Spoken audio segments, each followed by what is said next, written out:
जुलाई को संसद चलो मार्च के दौरान घायल हुए 19 वर्षीय छात्र साहिल लोचाप का मामला अब केवल एक घायल प्रदर्शनकारी की कहानी नहीं रह गया, बल्कि ये जवाबदेही का एक बड़ा सवाल बनता जा रहा है।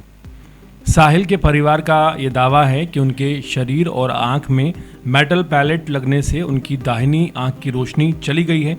इनका इलाज फिलहाल दिल्ली के एम्स में लगातार जारी है और एम्स ट्रेमा सेंटर में उनका इलाज चल रहा है। परिवार का साफ तौर पर कहना है कि डॉक्टरों ने आंख की रोशनी वापस आने की संभावना लगभग ना के बराबर बताई है, बेहद कम बताई है। दूसरी ओर दिल्ली पुलिस ने आधिकारिक बयान जारी कर कहा है कि प्रदर्शन के दौरान पुलिस या सुरक्षा बलों द्वारा पैलेट गन का इस्तेमाल किए जाने की खबरें पूरी तरह से गलत और भ्रामक हैं। पुलिस ने लोगों से अपील की है कि अपुष्ट जानकारी साझा ना करें और अफवाह फैलाने वालों के खिलाफ कानूनी कार्रवाई की चेतावनी भी दिल्ली पुलिस ने यहाँ पर दी है। यहीं से सबसे बड़ा सवाल खड़ा होना शुरू हो गया है, जो ये है कि अगर दिल्ली पुलिस का दावा सही है कि प्रदर्शन के दौरान मेटल पैलेट्स का इस्तेमाल नहीं हुआ, तो फिर साहिल जो कि नजफगढ़ के रहने वाले हैं, उनकी आंख में गंभीर चोटें कैसे लगी। अगर मेडिकल रिकॉर्ड या डॉक्टरों की जांच में मेटल पैलेट जैसी चोट की पुष्टि होती है, तो जनता को ये भी जानने का अधिकार है कि इसके लिए जिम्मेदार कौन है। क्या यह चोट किसी अन्य कारण से लगी है, ये भी दिल्ली पुलिस को बताना चाहिए। क्या किसी तीसरे पक्ष की भूमिका भी थी? क्या यहाँ कोई गैंगवार हुई थी या फिर घटना की परिस्थिति कुछ और थी जिन्हें अभी तक आधिकारिक जानकारी सामने नहीं आई है। इन सवालों का जवाब केवल अनुमान से नहीं बल्कि आधिकारिक जांच और तथ्यों से मिलना चाहिए। अगर दिल्ली पुलिस सार्वजनिक रूप से ये कहती है कि पैलेट का इस्तेमाल की खबरें अफवाह हैं, तो उसको ये भी जिम्मेदारी बनती है कि वो पारदर्शिता के साथ यह बताए कि साहिल को इतनी गंभीर चोटें आखिर कैसे लगी।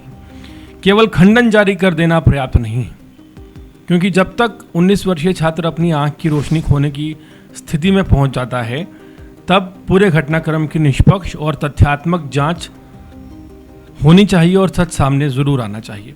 और अगर जांच में ये सामने आता है कि पुलिस या किसी सुरक्षा बल ने इन छात्रों के साथ, जो कि जंतर मंतर पर प्रदर्शन कर रहे हैं, इस प्रदर्शन में बल प्रयोग के दौरान मेटल पैलेट्स का इस्तेमाल किया है, तो ये भी स्पष्ट किया जाना चाहिए कि किस आदेश के तहत ये किया, कितने प्रदर्शनकारी छात्र इससे प्रभावित हुए और इस पर क्या कार्रवाई की जा रही है। अगर जांच में साबित होता है कि चोट किसी अन्य वजह से लगी है, तो वो भी सार्वजनिक किया जाना चाहिए ताकि अफवाहों पर विराम लगे और वास्तविक जिम्मेदारी व्यक्ति या समूह की पहचान हो सके। लोकतंत्र में कानून व्यवस्था बनाए रखना पुलिस की एक अहम जिम्मेदारी है और आप कह सकते हैं कि पुलिस सिर्फ इसीलिए है ताकि कानून व्यवस्था बनी रहे, और अगर नहीं बनी रहती तो जिम्मेदार पुलिस है।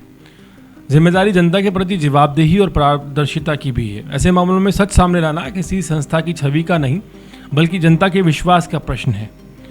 इस मामले में फिलहाल 2 अलग अलग दावे सामने आए हैं।